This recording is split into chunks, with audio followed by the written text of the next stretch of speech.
Boa noite, meus irmãos. Hoje é dia 11 de novembro de 2024, segunda-feira.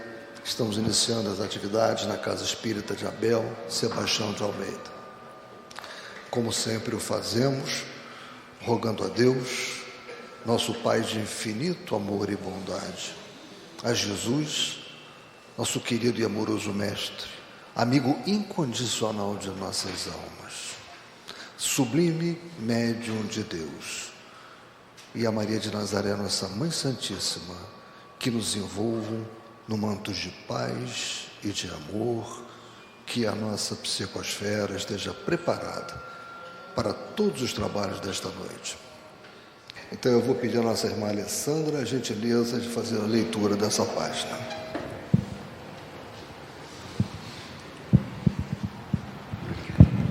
Boa noite a todos. Renascer e progredir sempre. Livro Palavras do Coração, psicografia de Altivo Caríssimo Pampiro e Espírito Dr. Hermann. Tá bom? Funcionou? Tá, né? A doutrina da reencarnação, isto é, a que consiste em admitir para o homem várias existências sucessivas, é a única que responde à ideia que fazemos da justiça de Deus para com os homens que se acham numa condição moral inferior. A única que pode nos explicar o futuro em base às nossas esperanças, visto que nos oferece o meio de reparar os nossos erros e novas provas. A razão nos indica e os espíritos ensinam. Pergunta 171. Aos que padecem dúvida sobre a reencarnação do Livro dos Espíritos, Aos que padecem dúvida sobre a reencarnação, desejamos lembrar a bondade de Deus a todos auxilia e conduz, e que de todos quer a regeneração. As almas que creem sinceramente na reencarnação são aquelas que já encontraram o caminho, a orientação precisa para as próximas existências. Os outros que ainda buscam entender exatamente o que se passa com os espíritos após a morte do corpo físico, os que se debatem nas angústias, nas dúvidas, e aqueles que de tudo descreem, terão naturalmente o dia da compreensão, mas, sem margem de erro, sofrerão um pouco mais. A realidade da vida após a morte é demonstrada a todos pela própria natureza. Morrem os vegetais e a vida se apresenta novamente viva. Matam-se os animais e eles continuam em sua trajetória vital. E o que falar do homem, o ser inteligente, por mais que tente combater a sua natureza divina, todo dia renasce, procria, está sempre presente junto a todos. Negar a sua sobrevivência seria negar o seu próprio nascimento. Homem algum de boa vontade, sentimento puro, deixará de crer e entender que a vida após a morte é apenas uma consequência da vida carnal, e o retorno para a matéria advém da necessidade de progredir. Sendo assim, auscultem seus corações, meditem com profundidade, vasculhem suas almas e todos encontrarão as respostas que consagrarão para sempre a continuidade da vida. Deus abençoe aqueles que corrigem aos poucos as suas inclinações negativas. Deus abençoe aqueles que crescem espiritualmente. Enfim, Deus abençoe a todos. Graças a Deus. Obrigado.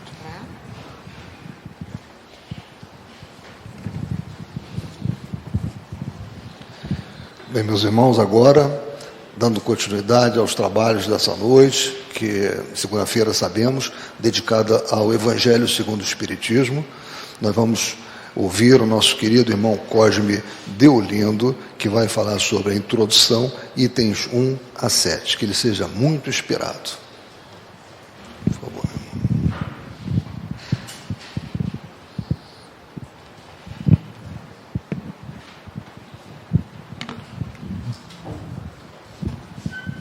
Posso falar aqui? botar isso aqui. É do livro, né? É.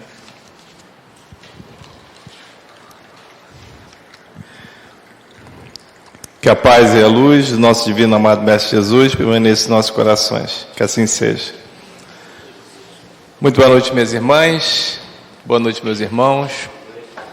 Queridas companheiras e queridos companheiros de Ideal Espírita. É sempre com muita alegria, com muita satisfação que nos apresentamos aqui nessa casa abençoada, querida, SEASA, né? Para que a gente possa refletir um pouco sobre a nossa amada doutrina espírita, que é sempre muito salutar para aqueles que já convivem junto ao movimento espírita, aqueles que estão chegando, e que nós possamos sair daqui com os nossos corações mais fraternos, solidários, amigos e irmãos. E, ao mesmo tempo, que nós possamos dividir as benesses que aqui nós recebemos com todos aqueles que nós encontrarmos pelos nossos caminhos. Os nossos amigos, os nossos parentes e também os nossos desafetos, pois somos todos espíritos imperfeitos à procura da nossa elevação espiritual. Hoje nós temos a responsabilidade de conversar com vocês a respeito do Evangelho segundo o Espiritismo. A terceira obra da codificação espírita é uma obra muito importante e é sempre bom a gente comentar sobre a mesma, principalmente quando nós temos, nesse ano de 2024, a última vez que eu estive aqui eu comentei sobre isso, a obra está fazendo 160 anos. O Evangelho segundo o Espiritismo é a terceira obra da codificação espírita. Nós temos 5 livros que compõem o Pentateuco espírita. E o Evangelho segundo o Espiritismo é a terceira obra. O livro foi publicado por Allan Kardec em 1864, meados de abril de 1864. Há algumas coisas interessantes que é sempre bom quando a gente folheia a obra, a gente começar a entender o porquê dessa obra, por que ela foi escrita e qual é o seu objetivo. A direção da casa nos pediu para a gente falar sobre a introdução do livro. A introdução do livro, ele aborda efetivamente 4 partes. Na quarta parte, faz um resumo sobre a questão da teoria, né, da obra socrática e platônica. Sócrates e Platão são, na realidade, os precursores do Espiritismo, é o que está aqui. E dentro dessa quarta parte tem de 1 a 7 e os itens. Eu acredito que tenha sido isso que tenha nos pedido para que a gente pudesse comentar com vocês. Mas a introdução, desde a primeira parte, é muito importante. Mas também é muito importante a gente saber como é que ela foi criada, como é que era o nome dessa obra. Se a gente já sabe que ela foi publicada em 1864, por isso ela faz esse ano 160 anos, meados de abril, ela não surgiu com esse nome, o Evangelho segundo o Espiritismo. Ela foi publicada como imitação do Evangelho segundo o Espiritismo. Um ano depois, Allan Kardec vai modificar o nome para o que nós conhecemos hoje, o Evangelho segundo o Espiritismo. E essa obra, ela foi publicada pelo mestre Lyonês, numa França que tinha problemas sociais, problemas políticos e problemas econômicos. Então era uma época de grande convulsão. Quando a gente imagina que a Europa passava por todas aquelas transformações, e principalmente a França, onde efetivamente foi o grande local onde aconteceram as grandes revoluções, e a gente tem a Revolução Francesa, né, de 1789, ou seja, no século XVIII, mas ainda havia resquícios de toda aquela situação que os franceses tinham junto ao clero e à monarquia. A Revolução Francesa, ela surge exatamente por isso. uma revolta ela nasce da base em que as pessoas se revoltaram contra os seus comandantes. Quem era que comandava? Era a igreja, o clero, e era a monarquia, o rei. Então, a Revolução Francesa, que surge como o grande movimento de igualdade, liberdade, fraternidade, vira, posteriormente, um grande banho de sangue. E a religião, ela também vem e cai, exatamente como o clero e a monarquia. E a França, ela tinha um histórico do povo francês que era católico. Eles eram cristãos. Se a gente pegar a história da igreja no mundo e fizer uma linha do tempo, a França era considerada a filha predileta da igreja. Nós estamos falando aqui da grande, a grande francesa que sempre foi muito adorada pela própria igreja, que estamos falando aqui de Joana d'Arc. Por sinal, o Leon Denis tem um livro maravilhoso, né, que fala sobre a heroína, a jovem de Doremi. E, com 19 anos, comandava as linhas da frente da França. A França era um país católico, fervoroso. Era considerada, junto à igreja, como a grande e a predileta filha da igreja. Só que com a Revolução Francesa isso cai. E as pessoas começaram a desacreditar em religião. No século XIX, eles tinham já essa ideia tão fixa que a ideia surge com o Iluminismo, que era um movimento científico, né, empírico, em que tudo que eles acreditavam precisava ser comprovado. O Iluminismo que vem daquele positivismo inglês, e as pessoas não queriam mais saber de religião.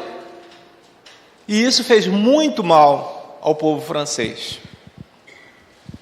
No século XIX, ali, naquele momento, na virada do século XIX, a igreja, ela começa novamente a voltar. Há um acordo entre o imperador Napoleão I com o Vaticano, para que a igreja novamente voltasse a ser considerada livre dentro do país e pudesse ser frequentada pelas pessoas. Porque as pessoas só queriam usar o racionalismo, que é um movimento que, se vocês tiverem curiosidade, vocês vão buscar nos livros. E esse racionalismo, eles tinham como estandarte uma dançarina. Para vocês verem como é que jogaram a religião para o lado. E a igreja começa, de uma certa forma, a aceitar algumas ideias de fenômenos que sempre aconteceram na humanidade. Fatos e fenômenos espíritas estão recheados dentro da Bíblia. Quem já pegou a Bíblia, tanto o Velho como o Novo Testamento, há vários fenômenos, fatos, ideias, fenômenos espíritas. E começou a se destacar, por volta de 1801 até 1820, padres que começaram a aceitar os fenômenos que aconteciam. Estamos falando aqui de uma cidadezinha chamada Ars. Essa cidadezinha tinha um padre que vocês provavelmente já ouviram o nome dele, chamado de Cura d'Ars. O Cura d'Ars era da cidade de Ars.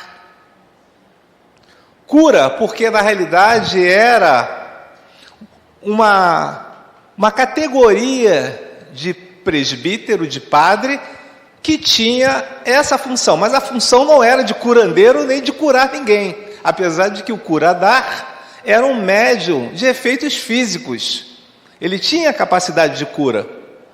E ele começa a se destacar. Era um perfeito médium, com grandes capacidades mediúnicas. E o Curadar tinha uma colocação que ele sempre dizia, que o bom Deus ia fazer com que aquelas pessoas voltassem para o rebanho e fossem curadas naquilo que elas necessitavam. O Curadar, que é um daqueles espíritos que está na codificação espírita, ele vem seguido por outros padres. Vejam que estamos falando de um movimento que está voltando a ser colocado para que as pessoas pudessem aceitar. E nessa linha de padres que começam a aceitar esses fenômenos, surge um outro padre, chamado Lacordaire. Vocês também já devem ter ouvido falar dele dentro da codificação no Evangelho segundo o Espiritismo. O Lacordaire era um padre também muito progressista, que aceitava os fenômenos e acreditava que aquilo não tinha nada de sobrenatural. Efetivamente, por essas ideias, começando a falar no púlpito, foi excomungado. Por quê? Os nossos irmãos católicos nunca aceitaram esse tipo de ação. E mais, além de padre, ele se transformou num escritor que era jornalista e publicava num jornal essas ideias. O jornal chamava L'Avenir, o futuro, em francês. Então, isso percorria a França inteira e outros locais. E isso deu problema para ele. Seguindo o Lacordaire, há um outro de seus discípulos chamado Lamennais, que também vocês devem ter visto já dentro da codificação espírita. Lamennais era outro padre progressista também que aceitava essas ideias. Então, vejam que esses padres, eles começaram a divulgar as ideias e fenômenos e fatos espíritas e a aceitar. Tiveram problemas junto ao clero.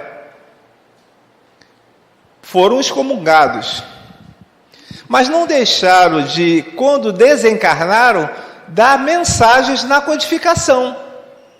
Tanto que nós observamos essas mensagens deles dentro da codificação espírita, no Evangelho segundo o Espiritismo, no Livro dos Espíritos.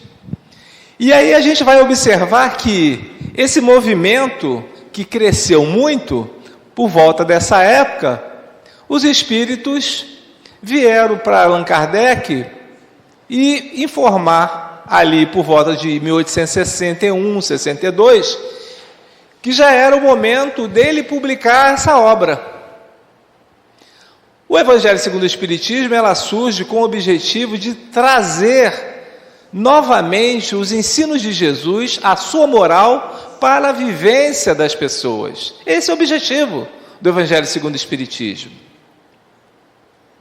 E por mais que a obra ela seja voltada exatamente para isso, a gente observa que poucas são as casas espíritas que têm grupos de estudo sobre ela.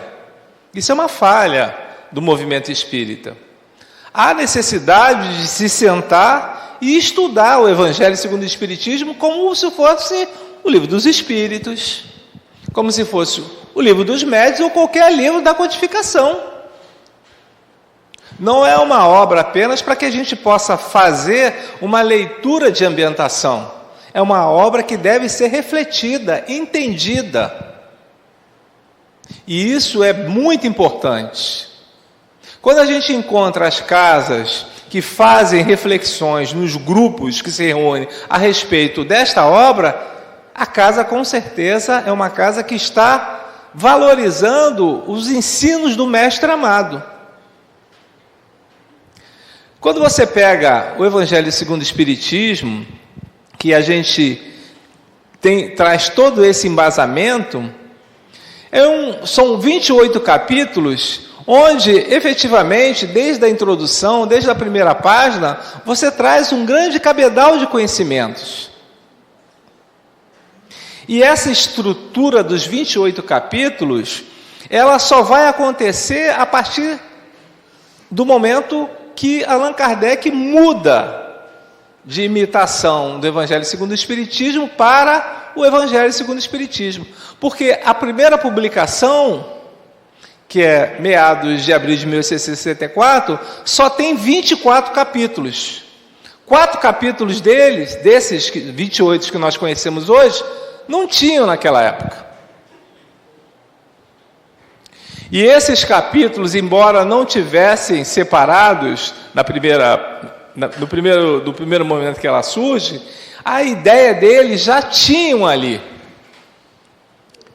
E esses capítulos são fundamentais para que a gente possa entender. Que capítulos eram esses?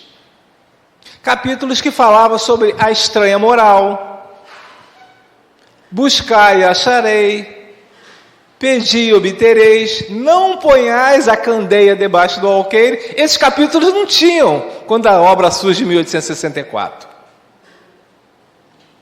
Mas a ideia delas, a ideia que estão contidas nesses capítulos, já acontecia. E Kardec depois, um ano depois, ele já coloca os 4 capítulos para que a gente pudesse abordar esses ensinamentos. E é muito interessante quando você pega a introdução do Evangelho segundo o Espiritismo, e Kardec é direto, ele é muito prático, quando ele aborda o seguinte: qual é o objetivo desta obra?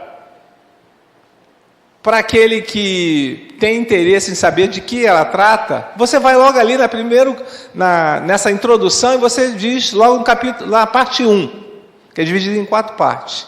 Qual é o objetivo da obra? E Allan Kardec nos traz as informações que nós precisamos, dizendo que ela contém os ensinos morais do Cristo, e que, além desse ensino moral, que é o mais importante, objetivo da obra, a obra poderia ser dividida em 5 partes, se nós assim quiséssemos fazer.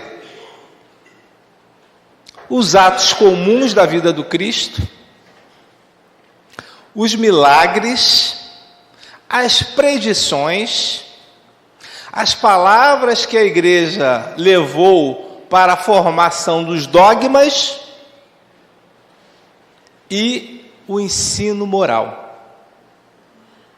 As 4 primeiras, elas são observações, podem ser, qualquer um pode fazer colocações contra. Porém, a questão do ensino moral, ela atravessa qualquer segmento religioso, porque é algo que está acima de qualquer colocação, se é da religião A, da religião B ou da religião C. É a moral do Cristo, é a moral de Jesus. Por que isso? Porque antes de Jesus dizer para nós fazermos, ele vivenciava aquilo. Então, a sua moralidade nas suas palavras, ela é muito importante para que nós possamos receber a obra, refletir sobre as suas orientações e, a partir daí, começar a vivenciar. Muitas pessoas chegam na casa espírita e, às vezes, dizem: o palestrante está comentando sobre esse capítulo de novo do Evangelho segundo o Espiritismo. Semana passada foi a mesma página, o mesmo item que a gente estudou. E por que isso está saindo de novo? Provavelmente nós precisamos ainda ouvir muito aquilo que nós estamos escutando pela 2ª, pela 3ª, pela 4ª vez. Porque uma coisa é a gente ouvir, outra coisa é a gente se interessar, outra coisa é a gente estudar, e a outra coisa é você vivenciar aquilo que está ali. Conhecer os postulados que estão dentro do Evangelho segundo o Espiritismo, ninguém aqui que está nessa sala pode dizer que não conhece. Mas quantos efetivamente podem dizer que vivenciam aquilo que está dentro do Evangelho segundo o Espiritismo? Muito poucos. O Evangelho de Jesus, conforme ele mesmo falou, é o caminho para nós chegarmos ao Pai. Eu sou o caminho, a verdade e a vida. Ninguém vem ao Pai a não ser por mim. Kardec, quando faz essa obra, ele cria exatamente isso que Jesus aborda para nós: o caminho, a verdade e a vida. Cada capítulo desse que está agregado lado a lado tem a ver com essa resposta do Mestre amado. Nos capítulos de 1 a 4 da obra, que fala sobre eu não vim destruir a lei, né? E até meu reino não é deste mundo, os 4 primeiros capítulos falam sobre as leis naturais, falam sobre como esse mundo foi criado, de onde partiu, por que nós estamos aqui, para onde nós estamos seguindo. Falam sobre as leis, ou seja, fala sobre as verdades. Vejam que Jesus não disse: eu não vim para destruir a lei, mas sim para lhe dar cumprimento. Dos capítulos 5 até o capítulo 10, estamos ali trabalhando o quê? Trabalhando as bem-aventuranças. Começando naquele capítulo que nos fala a respeito da expiação, né? Bem-aventurados os pobres, os aflitos, né? Os pobres de espírito, aqueles que sofrem. E quem pode dizer aqui que não sofre? Eu sofro. Nós vamos até o capítulo 10. E o capítulo 10 nos fala como nós devemos amar o próximo.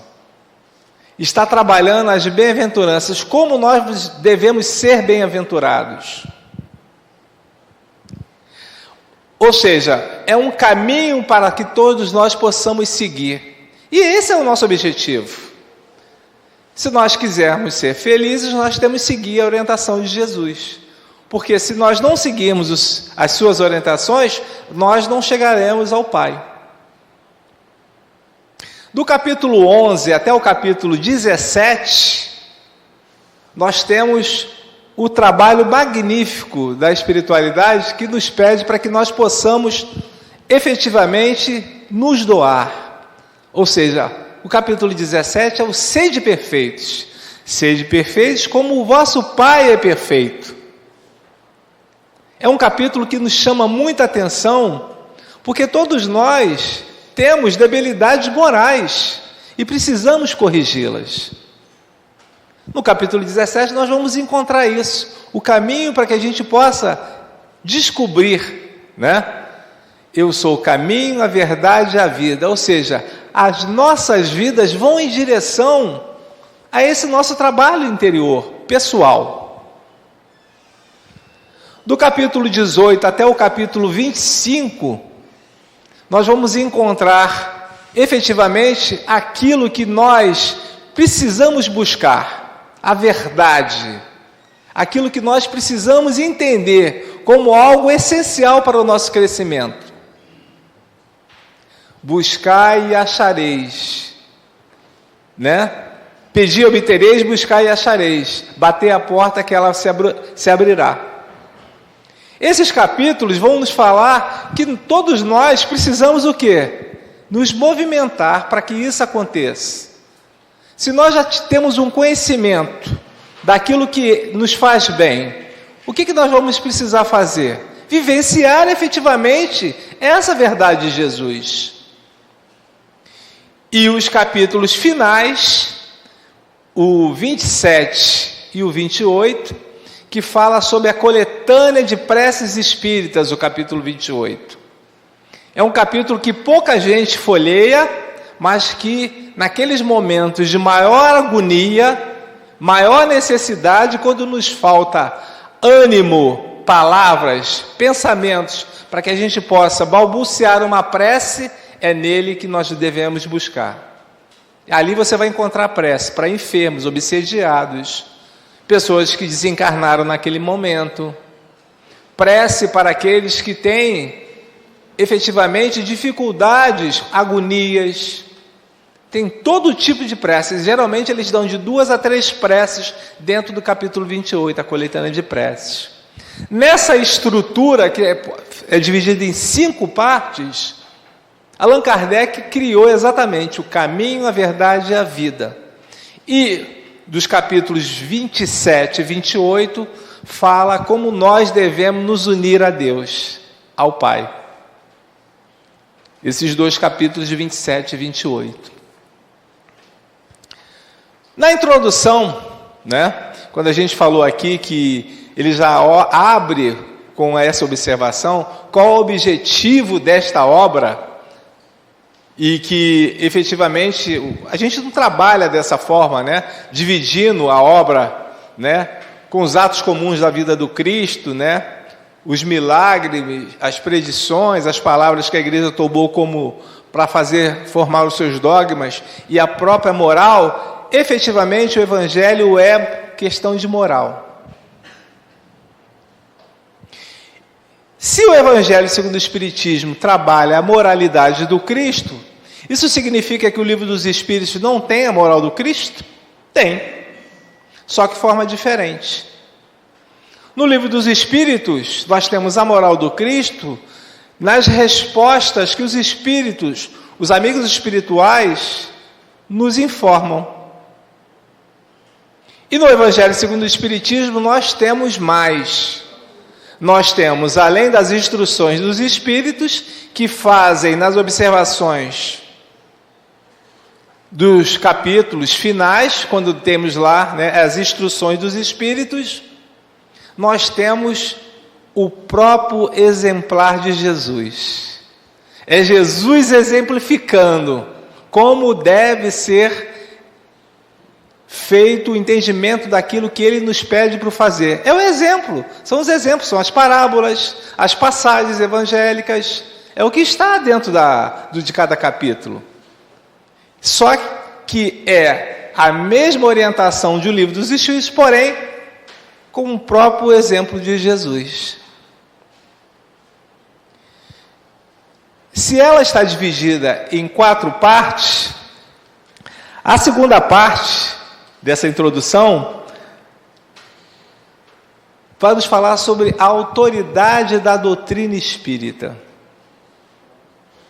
A doutrina espírita, ela tem essa autoridade quando nós buscamos a sua fidelidade doutrinária.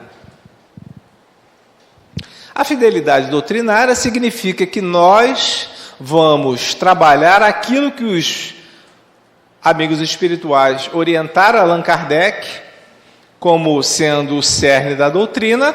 Nós não vamos colocar nada, enxertar nada dentro dela, vamos vivenciar como Jesus vivenciava e vamos propagar, divulgar nas nossas ações, nos nossos atos, do jeito que nós vivemos.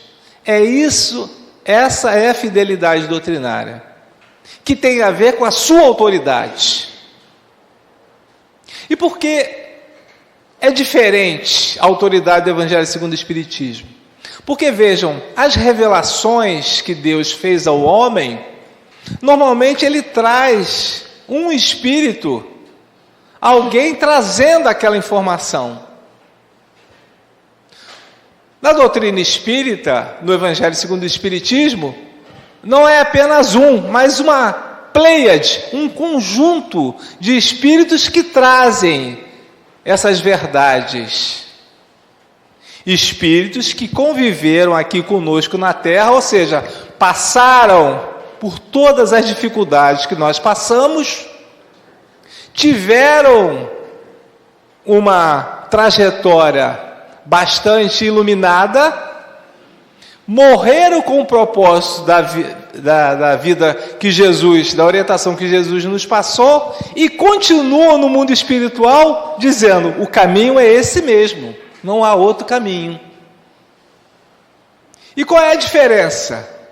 Nós vamos encontrar no grego Platão, no grego Sócrates, nós vamos encontrar nos próprios romanos, nos próprios vários daqueles que conviveram com Jesus e não, trazendo informações daquilo que eles tinham como melhor. Ou seja, a doutrina espírita, aquilo que ela nos traz, ela não está segregada no pensamento de uma civilização, de um espírito, de um grupo, mas de uma pleiades.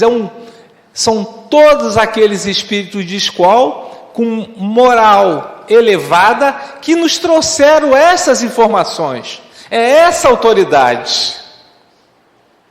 Porque se fosse apenas a autoridade de um ou de um determinado segmento, todos nós estaríamos dizendo que estaria puxando a sardinha, a brasa, para aquele movimento. E não é isso. São vários espíritos de diferentes civilizações que nos trouxeram essas informações. Estávamos falando aqui no início de companheiros que viveram aqui na Terra com abraçando outra filosofia religiosa. O Curadar, Lamennais, Lacordaire, eram padres, mas nem por isso deixaram de se abrir pelas verdades da vida. Então podemos afirmar com isso que o Espiritismo, ele não está apenas para os espíritas, mas ele traz as verdades para todos. Aquilo que o Espiritismo nos traz é algo que está para todas as pessoas. Quando chegamos à casa espírita e nós não encontramos adereços, nenhum tipo de quadro ou nenhum tipo de parâmetro para aquele que fala, nós estamos dizendo que qualquer um de nós que se torne responsável e tenha coerência para poder divulgá-la, poderá fazer, desde que faça com amor e responsabilidade. Então a doutrina está aberta para todos. A palavra de Jesus, as orientações de Deus, elas estão jogadas como sementes para aqueles corações que querem buscar e trazer. É essa a autoridade dessa doutrina. Agora, o Espiritismo só estará, de uma certa forma, trazendo essas informações e fazendo benefício para todos, se os espíritas ou espiritistas, como diz Allan Kardec em O Livro dos Espíritos, divulgarem os postulados como tais. E o que é que nós observamos hoje, muitas das vezes? As pessoas dizendo que tudo que acontece, que é feito pelos espíritos, é espírita, e não é. O espiritismo é uma doutrina espiritualista. Ou seja, assim como nós acreditamos em algo além da matéria, toda religião que assim procede é espiritualista. E o Espiritismo também é espiritualista. Então nós não podemos aceitar que tudo que acontece é espírita. Não é. Vai precisar passar pelo crivo do que está dentro da codificação espírita. Isso é a autoridade do Espiritismo. Fazemos uma observação para os irmãos, dizendo o seguinte: nós não estamos dizendo aqui que nós somos melhores nem piores. Estou dizendo que é Espiritismo. Apenas trazendo aquilo que é a autoridade do Espiritismo. O que muitas vezes as pessoas confundem. Qualquer obra que é psicografada é obra espírita, não é espírita. Para ser espírita, ela precisa passar pelo crivo do que está dentro da codificação espírita. Cosme, você está dizendo que TVP, terapia de vida passada, não é espírita? Não é. Todo mundo aqui gosta, todo mundo já se interessou por isso. Mas isso não é espírita. Isso é para ser estudado em outro campo do conhecimento humano. Mas não é espírita porque não está na codificação? Exatamente. O que está na codificação está claro. O professor José Raul Teixeira, um grande estudioso espírita, ele sempre nos fala isso. O espiritismo tem tudo para o espírita, todas as respostas que nós precisamos. O grande problema é que nós, espíritas, não conhecemos a codificação. E aí, vamos buscar um monte de coisa, ou enxertamos e dizemos, isso está bom, isso é espiritismo. E não é espiritismo. Todas as vezes que nós observamos essas informações, nós, mais uma vez, ressaltamos. Estamos colocando aquilo que é a autoridade da doutrina.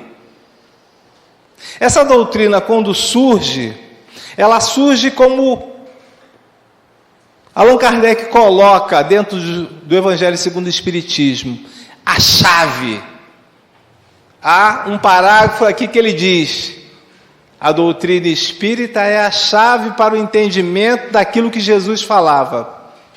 Vocês acham que as parábolas que Jesus contou, de acordo com aqueles exegetas, ou seja, os homens que estudam os textos bíblicos sagrados,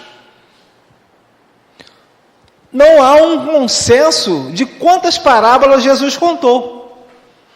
Essas parábolas são os discursos do mestre. O maior discurso, há um consenso. É o sermão das bem-aventuranças, o sermão da montanha. O maior discurso que Jesus contou. Mas não há um consenso se foram 30, 40, 50, se eram parábolas entrelaçadas, uma ligada à outra, se eram separadas. Alguns falam até em 70 parábolas. Não há um consenso ainda. Essas parábolas, graças a Deus, elas ficaram como Jesus as pronunciou. Porque o entendimento, cada um dá de acordo com aquilo que o coração pede. E aí falam aquilo que acham que deve ser.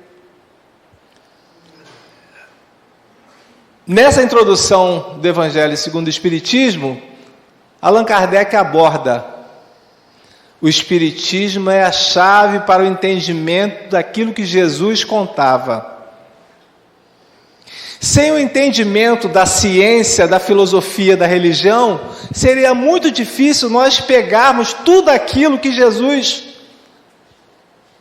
ele colocou para aqueles corações, num país agrário, de pessoas semi-analfabetas ou analfabetas, que tinham grande dificuldade de entendimento. Porém, o que eles sentiam no coração era verdadeiro, e isso já bastava para Jesus. Quando, em determinado momento, eles questionam Jesus, dizendo: por que vós falais para eles por parábolas e para nós não? E o que Jesus responde? Porque vós já podeis entender aquilo que eu falo, mas eles ainda não. Entenda uma coisa, parábola não foi uma criação de Jesus. O Velho Testamento está cheio de parábolas. Era uma forma de conhecimento do Oriente. Já se falavam, já se ensinavam por parábola.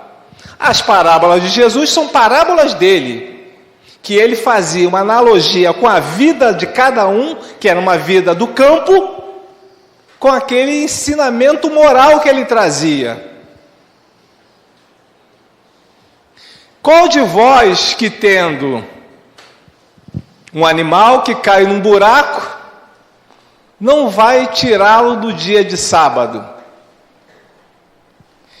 Todos esses ensinamentos, quando ele falou sobre a questão do sábado, porque o judeu não podia trabalhar do sábado, ele estava dizendo que o sábado estava acima da vida humana ou da vida de uma pessoa, e quando ele disse que o judeu não ia ficar parado se caísse no buraco um dos seus animais, é porque ele tinha interesse.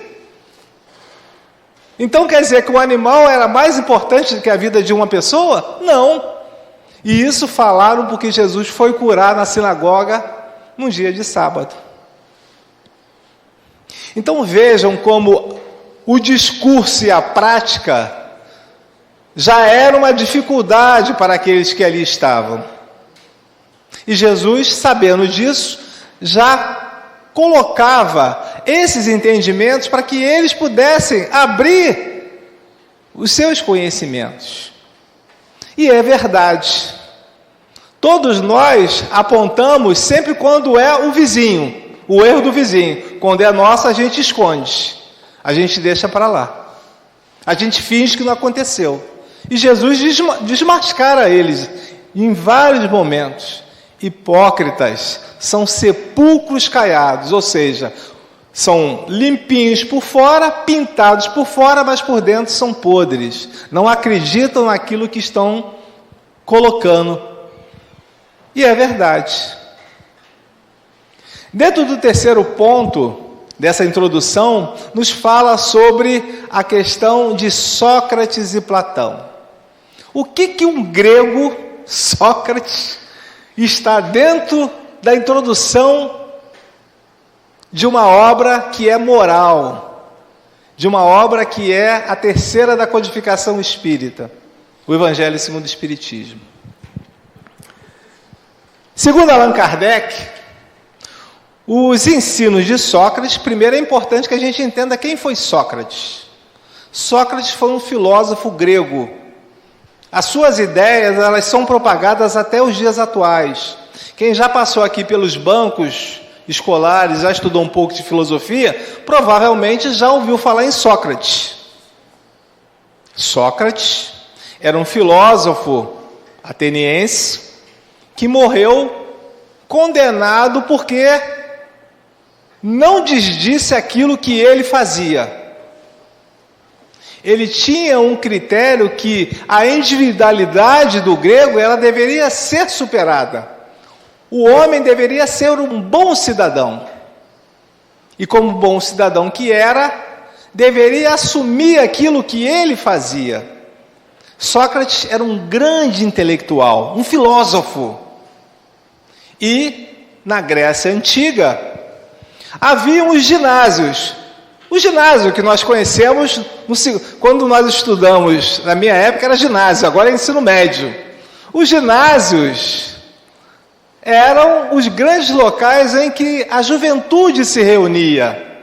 E Sócrates sempre observava os jovens. Sócrates observava os jovens e orientava sempre aquele que ele achava que tinha destaque. Destaque em quê? Em conhecimento, em sabedoria, em perspicácia. Então, Sócrates foi condenado, segundo aqueles detratores que não gostavam dele, por aliciar a cabeça do jovem.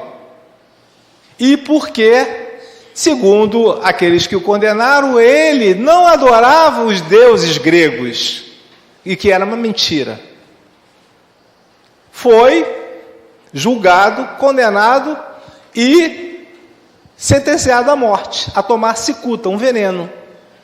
Os seus amigos, que não queriam que ele morresse, pediram para Sócrates para que Sócrates saísse da cadeia, que escapasse, fugisse. Ele falou: não, a minha consciência está tranquila. O que eu fiz, eu não fiz nada de mal contra ninguém. Isso é uma invenção deles. Porém, devo morrer? Morrerei com a minha consciência tranquila. Agora, a consciência deles, não. E Sócrates morre. Não foge. Sócrates não escreveu nada. Se alguém disser para vocês que já leu um livro de Sócrates, podem desafiar. Qual? Sócrates não escreveu nada. As suas ideias continuam vivas até hoje pelos aqueles seus discípulos. O seu maior discípulo chama-se Platão. Por isso que está aqui, Sócrates e Platão, precursores do Espiritismo. Sócrates acreditava que a alma humana, ela tinha um conhecimento de outras vidas. E essas vidas se manifestavam no conhecimento da atual. Já ouviram falar nisso no Espiritismo, né? Muito provavelmente. E Sócrates acreditava nisso. Platão, o seu maior discípulo, escreveu vários diálogos. Um diálogo que ele fala sobre a questão da alma humana, chamado a alma, o de ânima. Não com esse sentido que nós conhecemos dentro do segmento religioso, mas a alma no sentido que a alma e o corpo são independentes. O de ânima fala exatamente sobre isso. E sobre o conhecimento, ele traz um belo diálogo chamado Teteto, que era um jovem muito inteligente e que Sócrates orientou a respeito sobre o que era o conhecimento. Vejam como esses gregos eram muito inteligentes. Já discutiam o que era conhecimento. Um livro inteiro para falar sobre conhecimento. Sócrates e Platão, precursores da ideia espírita. Precursores daquilo que o espiritismo já fala há muito tempo. E essas ideias de Sócrates e Platão, elas estão dentro da codificação espírita. Quando nós sabemos que o perispírito, que o homem é formado de corpo material, perecível, um perispírito, que é uma cópia desse corpo, tem o mesmo formato do corpo, e um espírito. O espírito é imortal. O espírito reencarnará, receberá vários corpos até a sua perfeição. Porém, é dentro do perispírito, que nós nos apresentamos quando os nossos irmãos nos chamam de fantasmas. A ideia de Sócrates e Platão, que foi o seu maior colaborador, aquele divulgador das ideias de Sócrates, o Espiritismo está coaduna perfeitamente com essas informações. Porque nós sabemos, conforme o próprio Jesus nos falou, que há muitas moradas na casa do Pai. E essas moradas são, na realidade, os diversos planetas que recebem os vários espíritos que se formam todos os dias. Temos nessa introdução do Evangelho segundo o Espiritismo uma noção exata do que é a doutrina espírita. Sabendo que, para estudar o Espiritismo, nós não precisamos subir a uma cátedra, uma universidade. Nós não precisamos ser letrados, termos graduação, nem mestrado, ou doutorado, ou pós-doc. Mas que precisamos entender que as informações que aqui estão contidas precisam principalmente ser sentidas em nossos corações. A palavra de Jesus, pois que estamos trabalhando diretamente essas informações.